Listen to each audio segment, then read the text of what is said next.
Hello, welcome back. Week number 2, part 1, session 1. I should change the name. The parts to session. I don't know. Sounds cooler. All right, today, I'm just gonna go over design stuff, and then I'll kind of go over the project and the projects. The reason I don't fully nitpick the projects because they are, in my mind, like step by step written out, that I don't always go back to them and be like, okay, this is how you open a document. This is how you design. Now find the information. I mean, like, there's better stuff I can tell you, and that stuff you can just read and do on your own. So I'm going to jump in today. I got some notes, some things I want to share. So let's get started. So first thing, Bubbler, Summerfest. I got to work on a logo, right? So first thing when working on that logo is I need the 2 side logos included, and I need the Bubbler and the Summerfest logo. And I glanced over this last time, and some people got it nailed, some people don't. But as graphic designers, we have to be very resourceful. The other part is this part of it is maybe getting less and less. Back 20 years ago, maybe 10 years ago, asking your client for a logo was sometimes a little bit difficult. Not in like, I need to ask you for your logo, but if there was an intermediary, they would be like, oh, well, you don't have the logo. We have a JPEG of it. You're like, I can't use a JPEG if you want this to look good. And it would be like a back and forth. That doesn't happen as much anymore.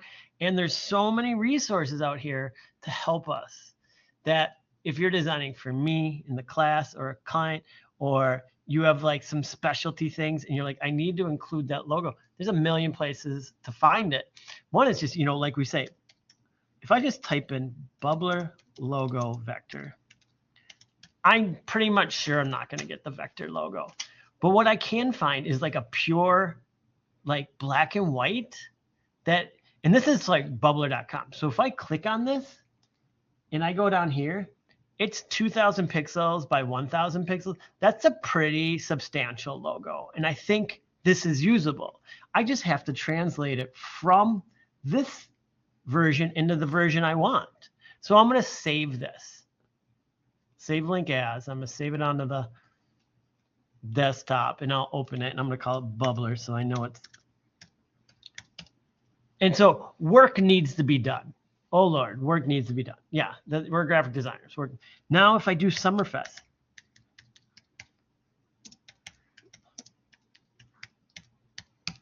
it better come up.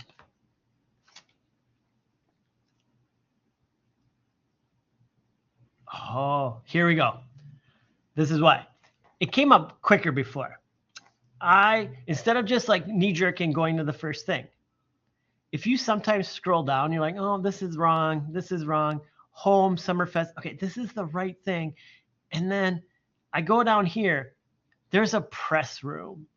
And a lot of times, clients will have a press room on the internet where you can do stuff like get the Summerfest 2024 logo package.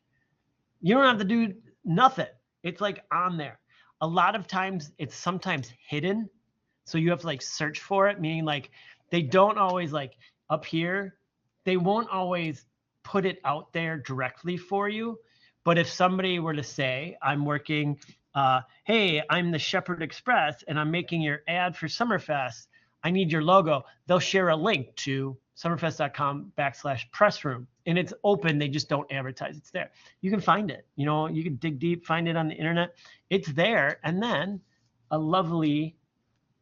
this comes up. And then I double click on that. And I open that. And look at this. Summerfest Festival, Summerfest Smile, and the guidelines. Look at all this. All wonderfully for you to use.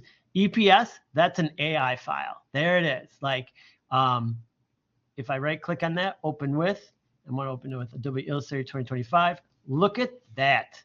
All vector, all perfect. I don't need to do a diddly squat to it, except for remove the date, which we don't need, which I'll just, delete off. So when it comes to some certain things like that, dig around a bit. When I did that, I think it was 5 minutes of my time, so I was able to find the press room for this. A lot of clients have it, or they'll have their stuff online. So do a little digging. You're like a little detective, you know, graphic design detectives. Now, if I go to File, New, and I don't care what it is right now. I'm just going to create. And so we can see what's happening. I'm going to create a black background. This will all make sense in a minute. This is the sloppy time. What?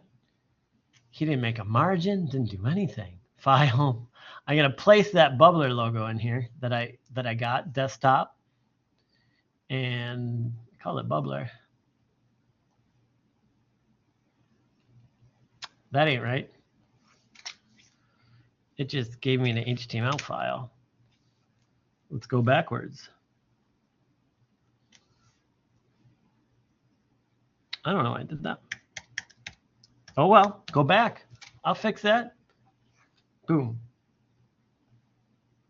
Nope, I don't want to visit that.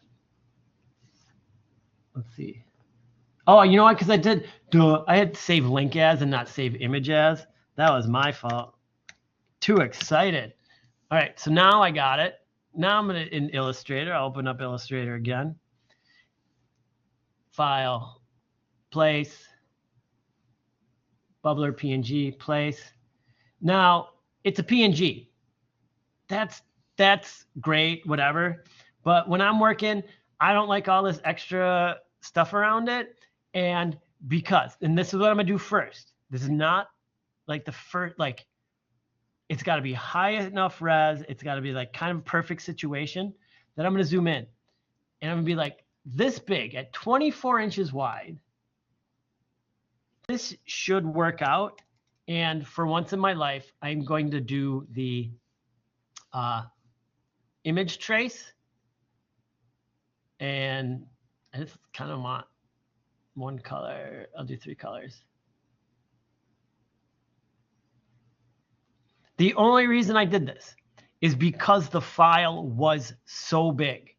If this was only like a 250 pixel file, I would never use image trace. Let's do expand. Oh, it didn't get it.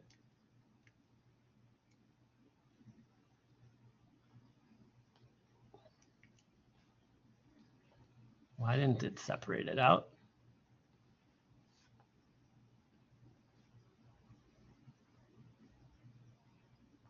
Black and white logo.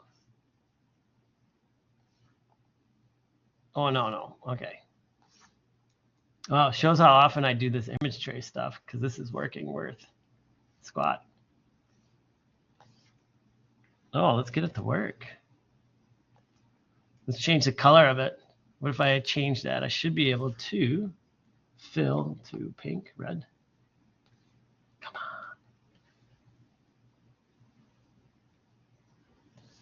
Well, this is a little bit embarrassing. Why isn't it image tracing? All right, let's open it up in Photoshop and see what we can do. Run into a problem one place, you got so many tools at your disposal to get it correct. What if I'm going to do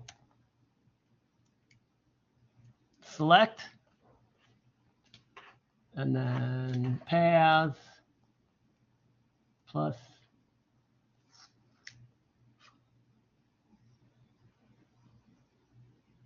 make paths.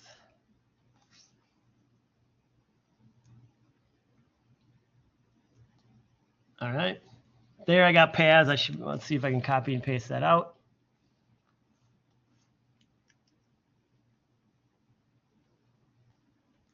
There we go. So now I got Bubbler as a vector, and I can use it wherever I need to. Let's get rid of that. Select that. Turn it pink, just so we can see it. There are ways to get everything you need, and this is like really nice. Like it smoothed it out. It's pretty good. It's going to work for what we're doing. Now, the other thing I always talk about, and you guys are like, oh, he drones on and on about this stuff, about squishing, squashing, all this stuff. We shall never distort a logo. What does that mean?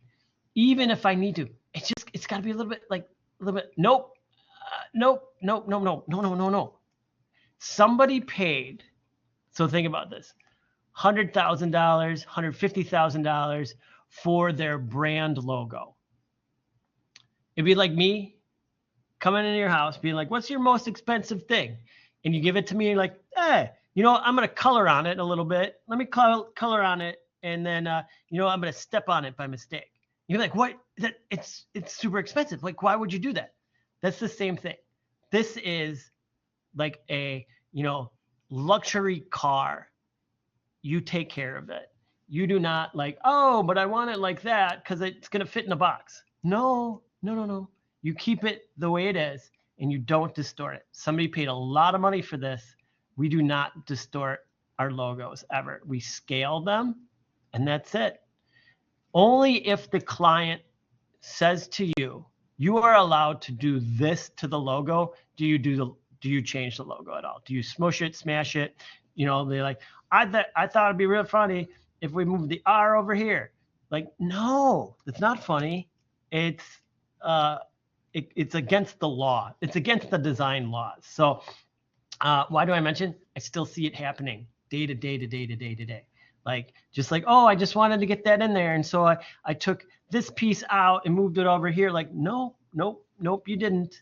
Like this one, I'm saying you can remove the bottom portion, but the upper portion, it has to stay correct. I see it, I look at it, and then I check it. There's times where I'm like so close and I zoom in. I'm like, did they mess with it? And I go get a logo and I put it on top of your logo to make sure you didn't, even by mistake. It shouldn't be happening. So I know I drone on about that, but it's like that and images, like just that images and type. Like there's no reason to squish it to get it to fix. We have so many tools available that if this is the wrong size, you just scale it to the right size. If your text is wrong, kerning, tracking, like so many ways to not destroy the work another designer has done in order for you to create your design. It's just like if somebody took your design and was like, oh, I'll just mess with it. You're like, I spent hours on that and you're just gonna mess it up. So logos.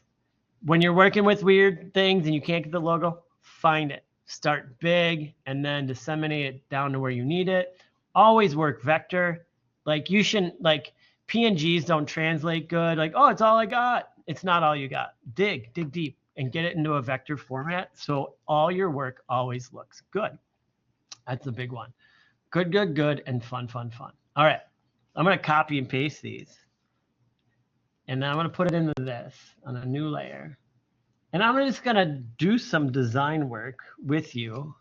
Oh, I got paste remember layers on for a different project. You guys ever use this, paste remember layers? It's sometimes great, sometimes a pain in the butt. If you're working from a document into another document and you want all your layers to stay the same and all the layer names to stay the same and everything on each layer to stay the same, use paste remember layers, and it's really quite great to use. Now, when it comes to these logos, kind of have another week. We're going to start on the posters. We're going to start on some posters and flyers, right? Let's double check that. And it's the assignment. Oh, no. This is why I can't do this. Stupid. It does not like it. I work in different screens, and I have to have some on student, different previews.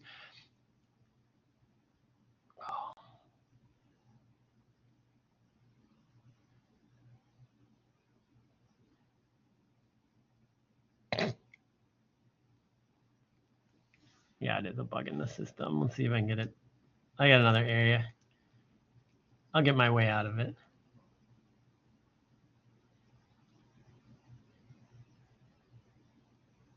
Oh, I won't. All right, it's being, all right.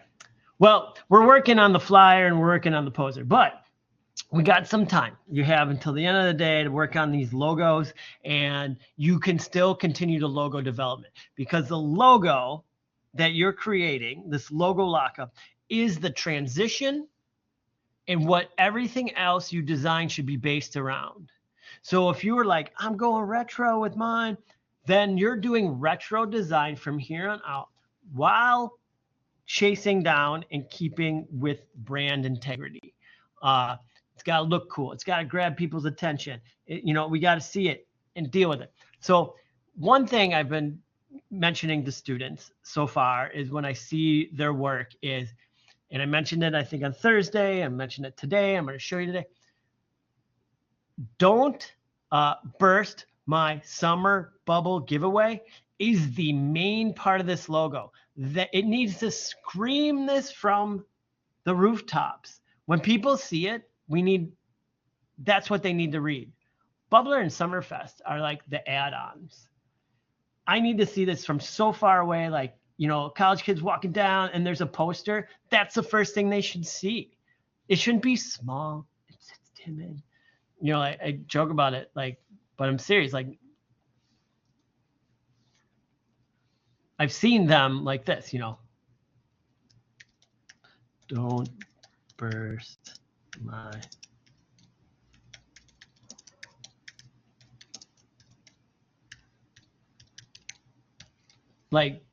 And then let's paste in those logos.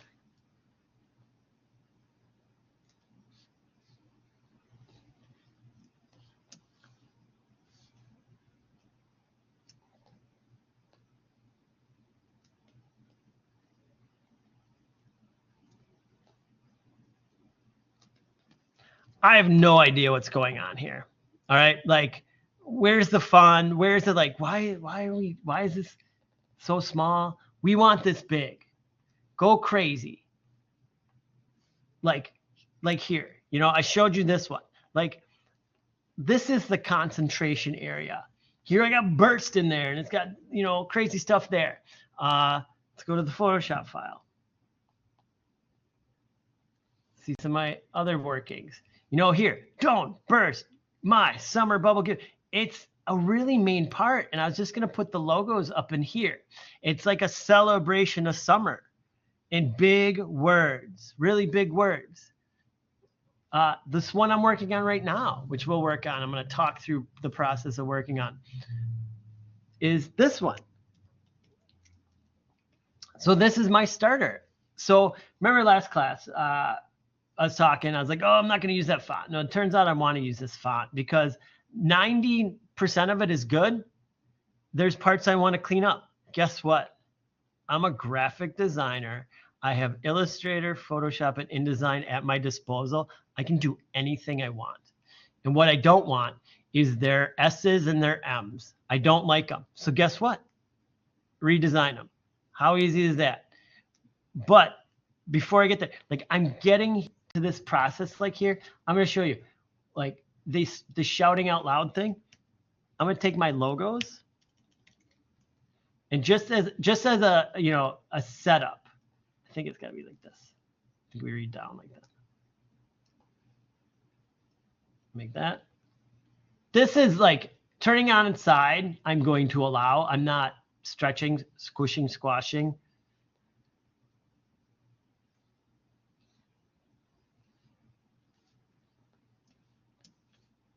But this is my baseline idea right now. Is it's like a big box. But when I'm done, what's going to read? What are people going to see first? This Don't Burst My Summer Bubble giveaway. And it's not going to be black, all right? It's not going to be black. It's going to be better than that. But this is the starting point. I drew it out. I got to this point. Got my logos in kind of where I want. Now I'm going to take these logos and I'm going to say goodbye. I'm just going to slide them down. Lock that out. I could have just turned off that layer. Now the M. All right, these M's are, I don't like them, and I don't like the S's. So I'm going to take this, Don't Burst. So we line everything up again. And right now this isn't a font, and I'm going to come back, and I'm going to putz around. But all right, first thing we get rid of this. Well, I won't get rid of it. I'm going to exit out. I'm going to put the M here. And then I'm going to create a square. And the square is going to be square to this M. And I'm going to see how it looks. So what it's square to it, meaning that. Now I'm simply going to add a point right in the middle. Drag this down to the middle. A lot of hold and shift. And then put this here. So width-wise, It's the same as this M, but height-wise, it's wrong. See that? So then, just easy. Then I'm going to make this smaller. And then I'm going to zoom it in.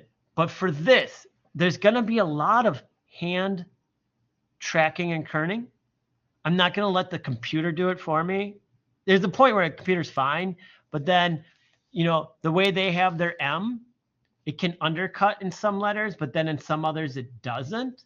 So for summer, I need the U, E, and R. So I'm going to just do this. I need a U.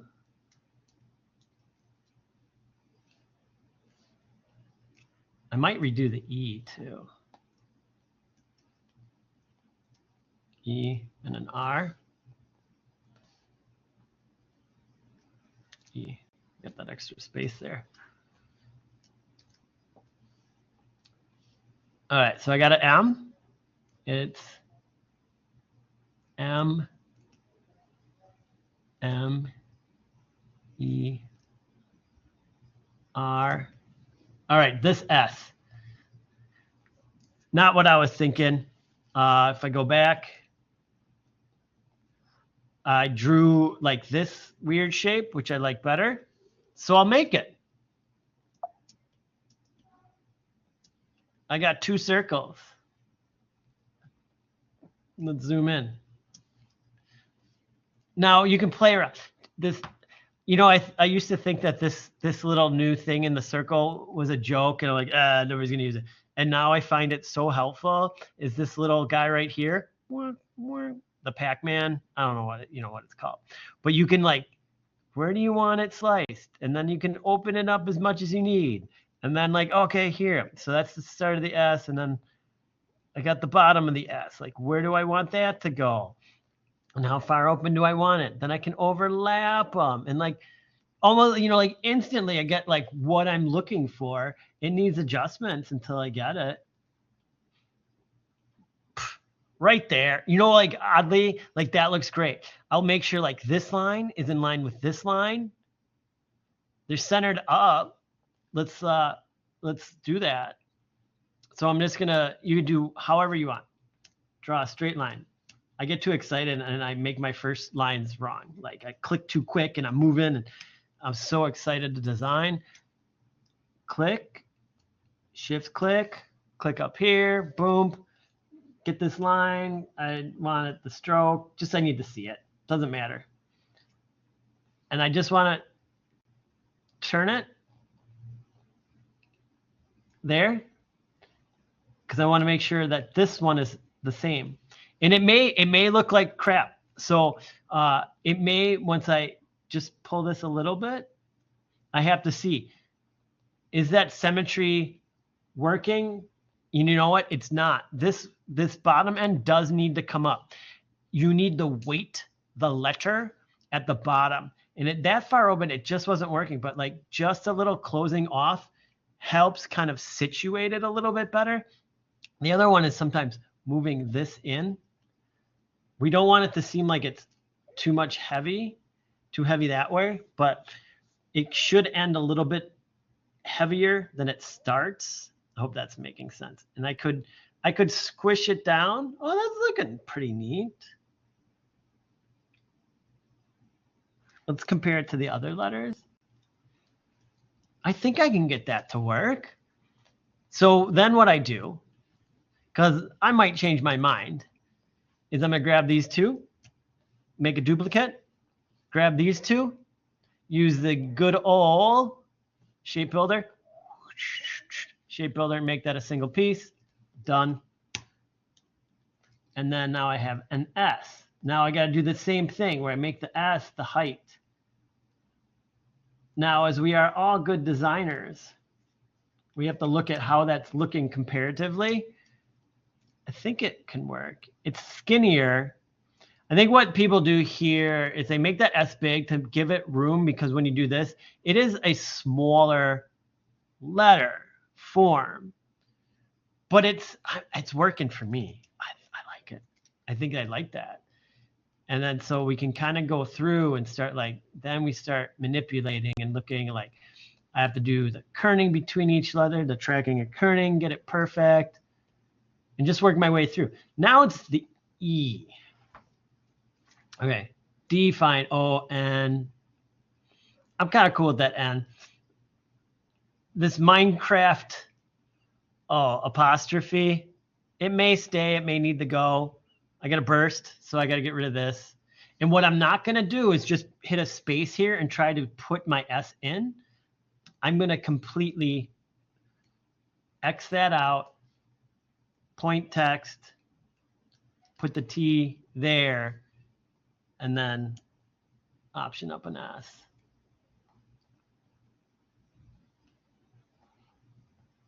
And that, and then it's bigger.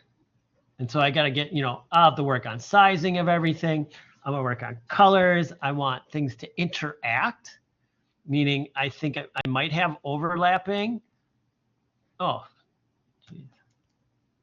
I love it when I work and I don't notice that I didn't copy something when I moved it. Let's zoom in on this.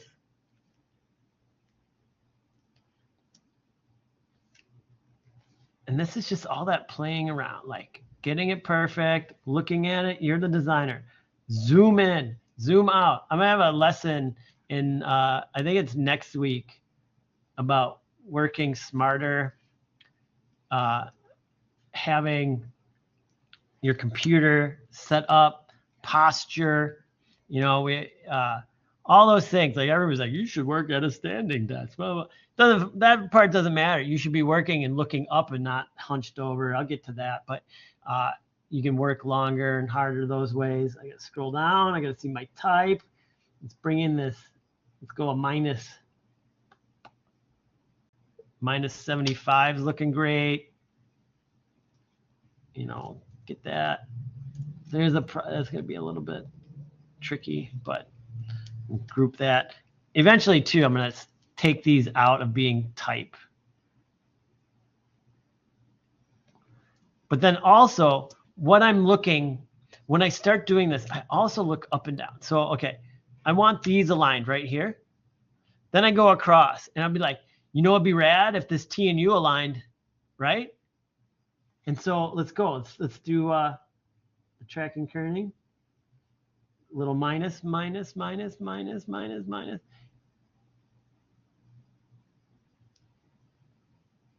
All right, I'm going to go plus. It's almost perfect, but it's not perfect. So when do I make it perfect? All I'm going to do right now is like add square block. It's making the T indistinguishably a little bit wider, but it's making that flow between the two better.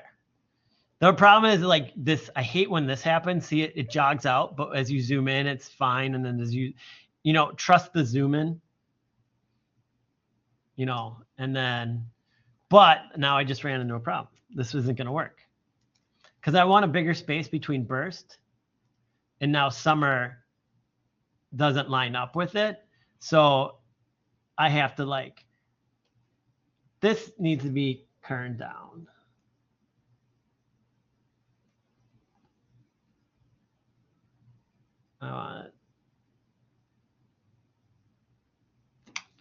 I have to individually do this. I want this tighter. So this is tight enough. This isn't tight enough. This is too much. So you end up, this is where I'm like nuts to this. I'm going to delete this.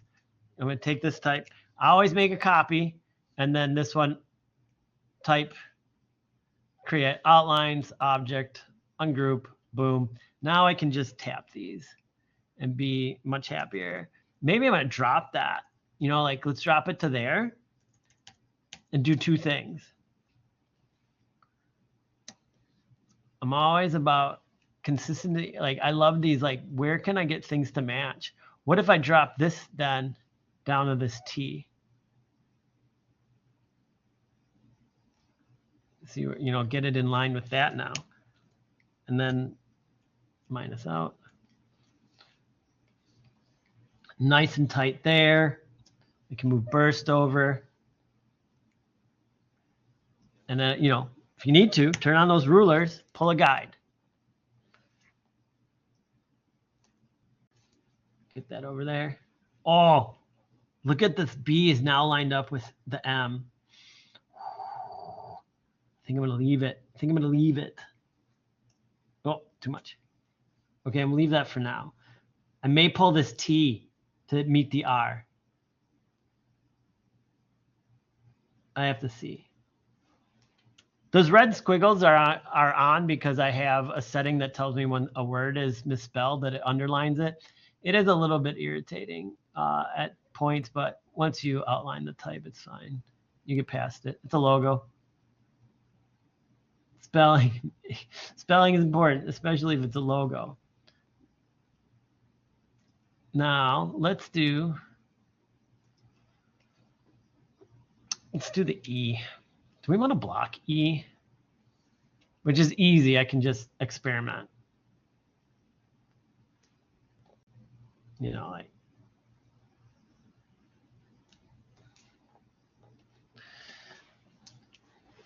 I think I'm cool with that. I think I can deal with that.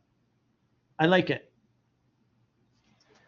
Again, then when I'm looking at all these spaces and all the ones that need to be corrected that'll have to come in. I don't like it's more space, less space, a lot of space, less space. Like these should all be distributed pretty equally. Then working with circles, you get them even tighter. Something that goes on. This is kerned out way too much.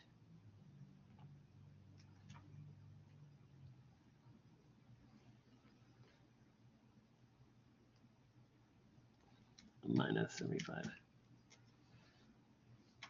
Because then it can be even bigger. And this is the process. So, you know, like, why is he doing this?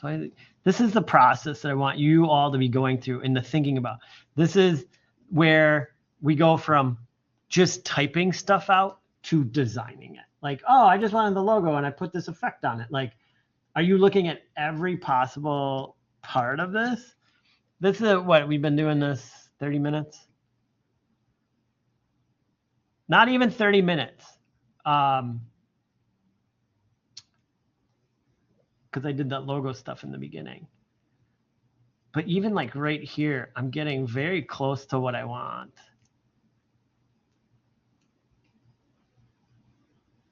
Oh, I think that looks pretty good.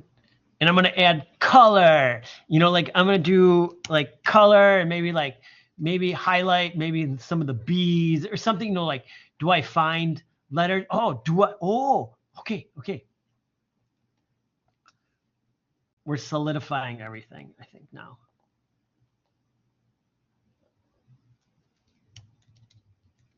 Oh, yeah. I think that's where I'm rolling. That's where I want to be.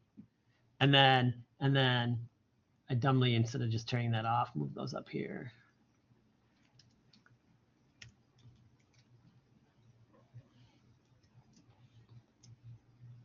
And then, you know, these are going to be flanking it. I believe it's called flanking it. Not too close. There's probably I get yelled at about an X height, but because it's a logo lockup, sometimes this is allowed to get pretty close, but not touching. It's going to end up being further away. It's going to be like this, I think.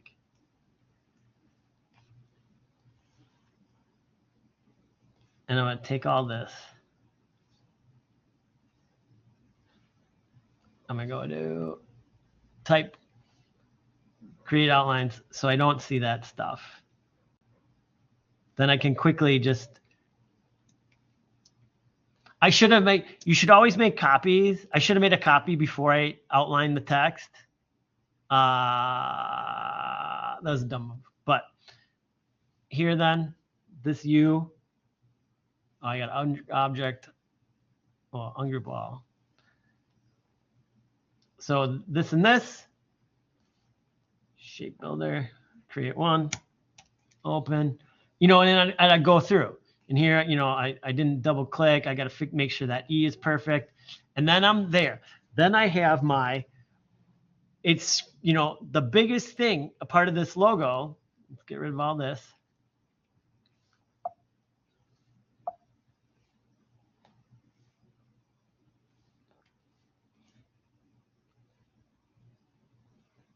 Is the tagline. Don't burst my summer bubble giveaway. It's the biggest part. It's bold. It's yelling. College kids are going to see this. What if I make it? Oh, now look how fun it is. Like just changing the black to like their cyan. Like, oh, now we're talking. And then I don't know what this is going to look like shit, I think. But, then we experiment. If I do a border, like, all right, what if it was the pink behind it? Ooh, like that's like weirdly striking and like 80s, 70s look. Well, whoa, but your bubbler logo is missing. Why don't we just turn that sucker to white?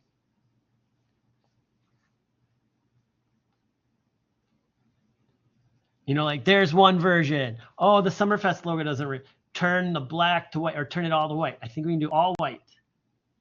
Let's see what that looks like. Boom.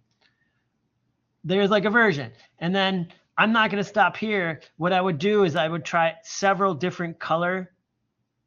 Here's the cool word. You guys want to hear? Colorways. Like I'm going to do it this one, and I'm going to try, and maybe if it was blue in the background, pink in the front, and the logos were pink, but this is the Summerfest logo. Oh, by the way, I should double check. Let's go. Let's see what it says. Look, I think it was in the download.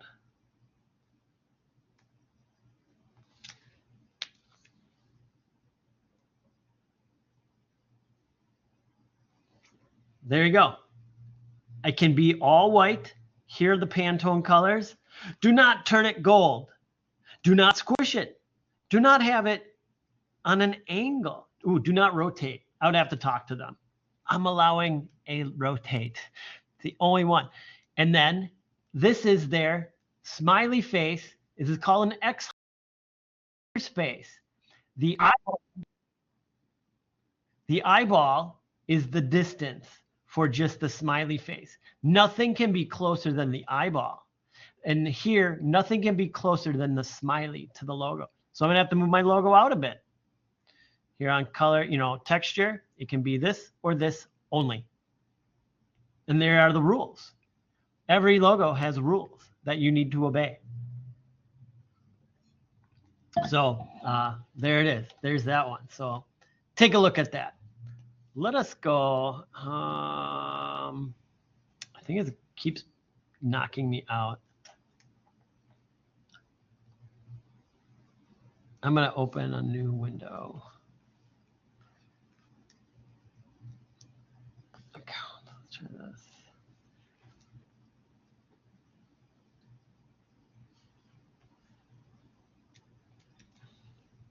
So I can get to the assignments and just kind of talk them through.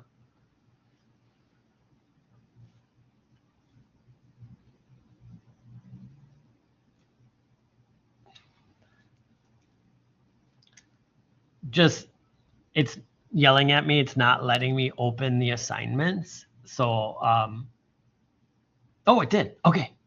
Shh. We're going to work on the logo lockup and the poster and flyer. Student to create the die line for the poster and the flyer. They must include the logo lockup, body copy, QR code, and contest dates on both the poster and the flyer. This should be, these two, and actually everything, should work in tandem.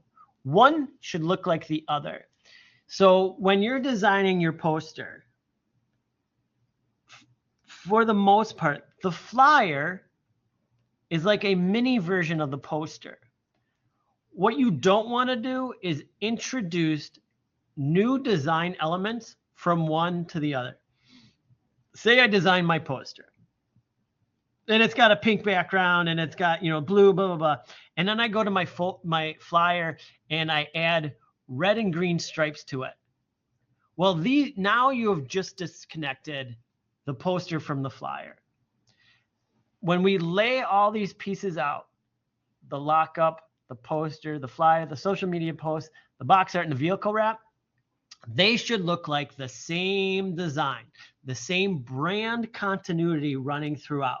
So if you put a yellow star on the poster, then that yellow star really needs to be on the flyer, on the social media posts, on the box art, and the vehicle wrap. If you add, whatever it may be, then it needs to be on here, here, here, here, and here. What we don't think about when we're designing these is that. So when if I design the poster, I'm gonna do it, I'm gonna do some scratchy drawings to get me settled and get me in an area where I want my poster. Then I'm gonna take everything my poster, copy and paste it into my flyer, and then adjust from there. But I'm not gonna add anything. I'm not gonna add like, oh, I should add a drop shadow in my flyer. Well, then you have to go back and add the drop shadow into the poster because it won't match otherwise. But we're not going to add drop shadows because drop shadows are for people who do those scrapbooks. We don't do them as professionals. Look around your design world. And if you can show me a fuzzy drop shadow on a professional piece of design work, I'll congratulate you. I'm not going to give you anything. So now when you do this as well,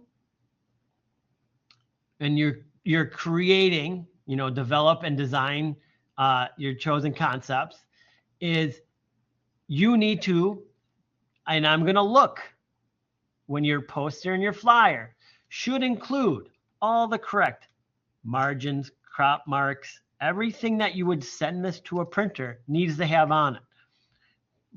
This isn't like, just design it on a page. Bleed, crop marks, margins, all need to be indicated on the files that you create. You are now a professional graphic designer. That's what you got to do. And you should be in the habit. Every one of my assignments, make the size, add the crop marks, add the margin, make it a template, but that should be becoming like just every time you do it. And guess what? 90% of the time I do it is the first thing. Oh, I need to open a document. If I'm not screwing around like the logo thing, but if I open a poster, I'm like, okay, open poster, 24 by 36, put in the bleed, open that page, put in the margin, cut it in half. I know exactly where the center is, add the crop marks, boom, I'm done. And I have a perfect starting spot. It takes 5 minutes. It takes like 2 minutes, really. And then I add my layers. And then I'm done. And then I close the document and I go away. No, I'm just kidding. And then I jump into the design work. So keep that in mind as well. Let's look at exploring brands.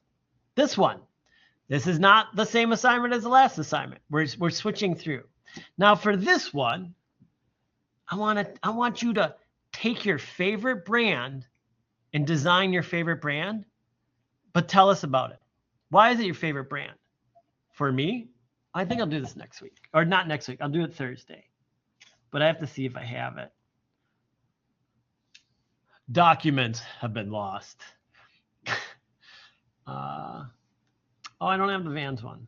I started creating one for Vans. And I don't think I have it. I'll create a new one. So mine is Vans shoes. I got to go find that logo. And I'm going to look at the Vans website, and I'm going to make sure I'm matching colors. I'm matching their textures. When I say textures, I mean their checkerboard pattern. The famous Vans shoes is what I'm talking about. And like I said, maybe I'll jump into this. I'll show you guys. I'm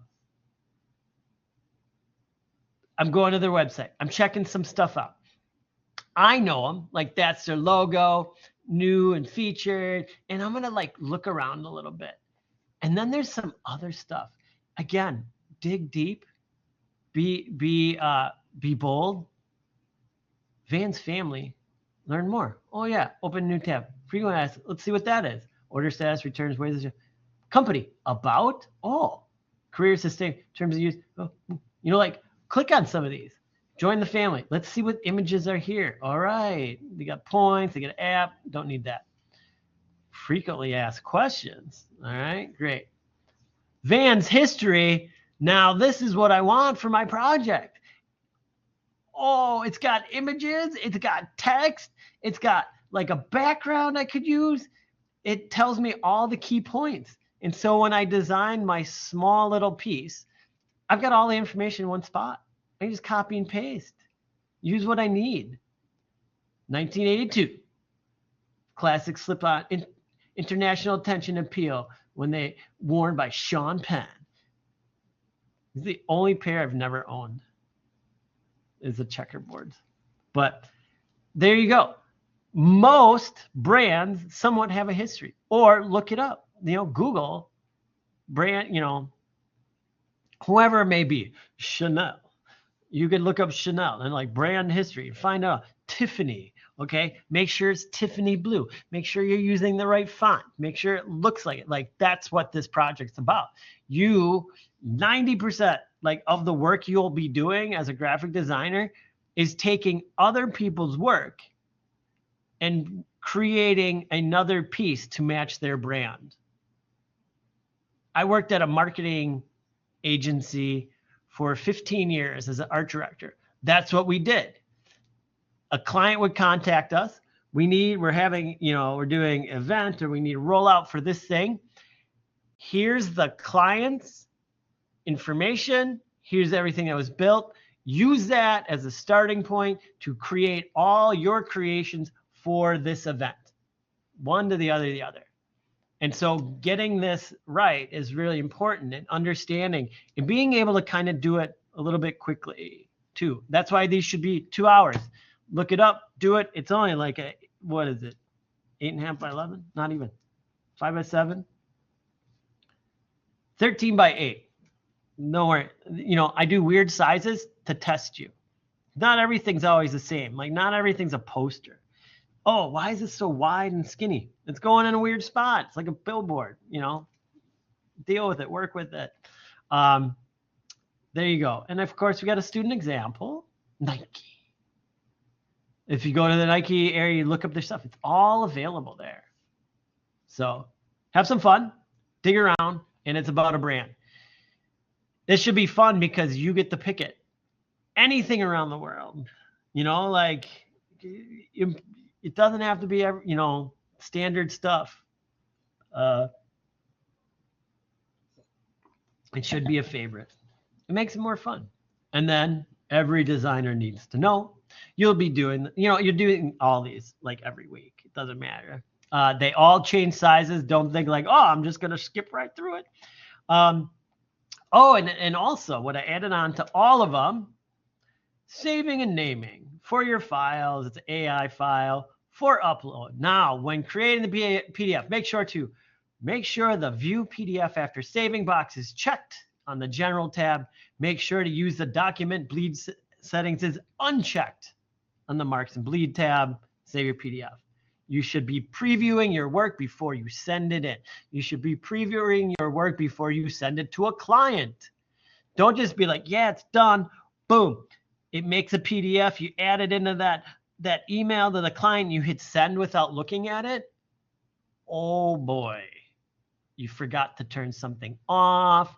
You forgot something was in there and it shouldn't be. And you didn't check it before it went out because you're rushing. Bad news. So always this view PDF after saving, it just automatically pops up on your screen. Boom. And you look at it and be like, scan. Yeah, it looks great. It's ready to send. And then you send it. Or, oh crap, there's a problem. Delete, open that file, open the AI version, fix it, save it again.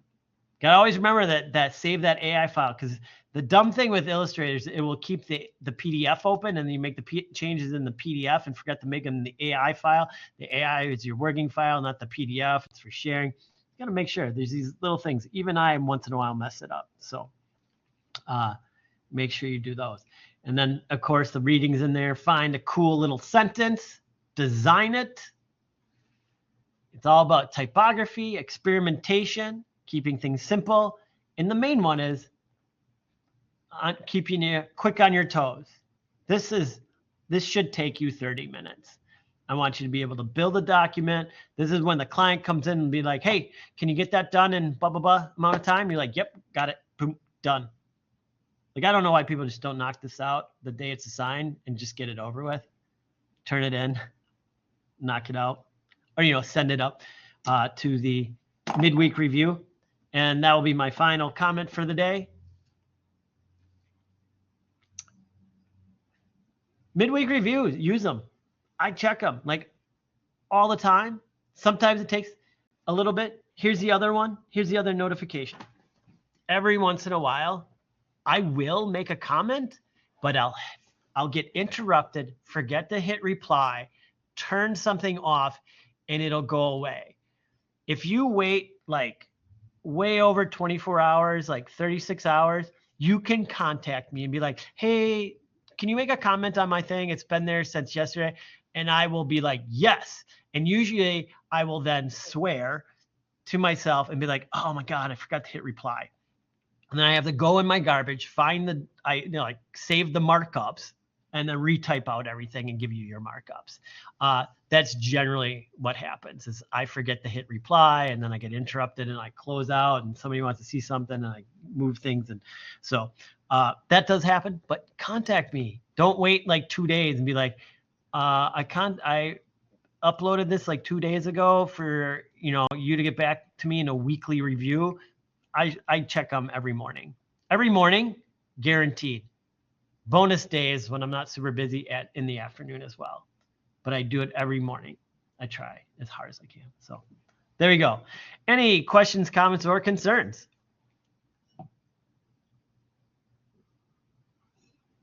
Awesome.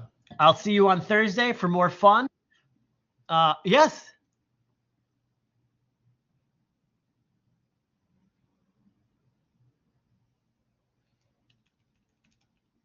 Are you speaking? I cannot hear you. And it's probably my system. Shit. Can you type it out? Thank you. I apologize.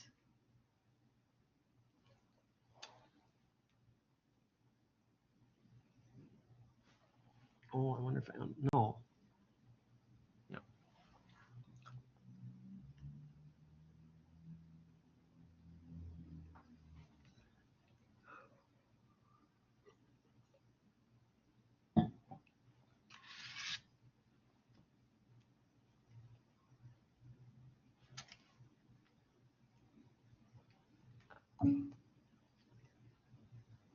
Oh no, you know what? Maybe mine. Let's just meet. Does that sound good? Or did you already leave? She already left. Anybody else, if you don't want to stick around, you don't need to. Or if you want to hear the question, great.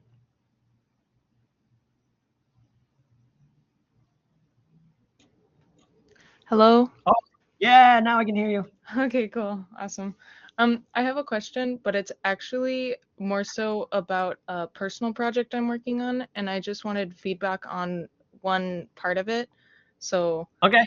yeah, and like if anyone else has any questions, then I'll wait a second because it doesn't relate to the class. So. Oh, you know what? I'm going to close out. I'm going to send you a Google Meet, and we're going to Google Meet right after this. Sounds good. All right. All right.